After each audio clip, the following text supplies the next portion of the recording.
But you're right. If we don't make a stir, if we don't speak our own truth, speak our own voice, whatever it is, then we are acquiescing to whatever the case is that that's being thrust upon us, whatever decision or agreements being made, right?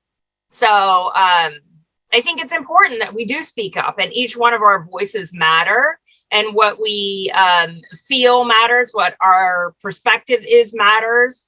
And I think that's all valid.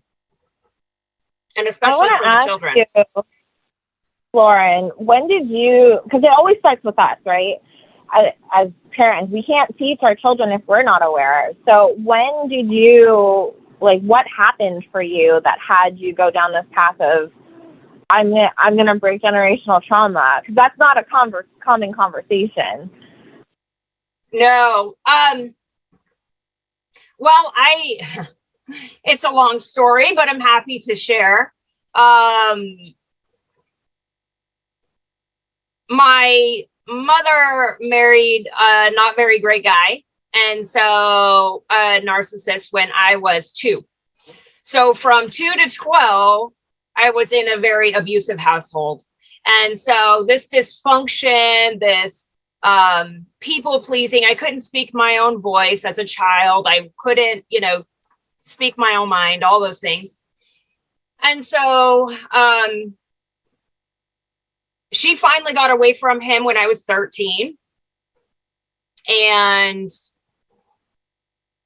things, the dark cloud kind of parted, and I was like, okay. And then I was in, teenage years, and then you're into young, 20s and all of this. And I was dating men who were abusive as well.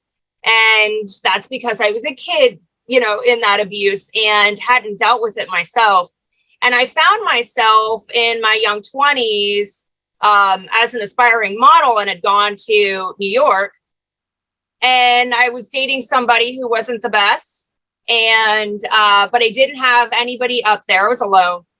And basically lost a job one night because the manager was a jerk. I was in a restaurant. I was a bartender. And he was a total tool. And he fired me that night because I made a mistake. Well, humans make mistakes. But I wasn't going to back down to him.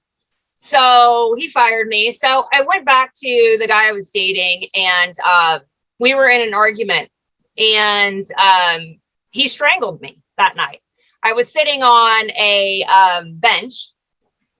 I'm 6 foot, by the way. I'm not a small woman. So I had to be sitting somewhere for him to get his hands around me and for that to be a dominant thing. So yeah, he strangled me that night. I was in such shock because I was not expecting it. This wasn't I'm going to kill you move. This was I'm going to try and scare the shit out of you so I can control you move. And my adrenaline was pumping so hard. And I remember like looking up and thinking, God, if I get out of this, I will never be in this position again. Like, this is done. And that was the night everything changed. I packed up my stuff right then and there. I called the only friend I had in New York and asked her to stay, and got the next plane ticket out. But from there, it really changed everything, because this is not a game I'm willing to play anymore.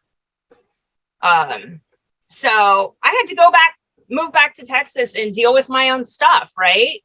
But I see it everywhere. Like, and we all have our story. And now I help other women do the same, right? That are in those situations and alone and trying to figure out, don't have any support, all of those things. But I see it regardless. Everybody has a story, but I think we're all trying to figure out how to come out of the pain of the past and move into our power.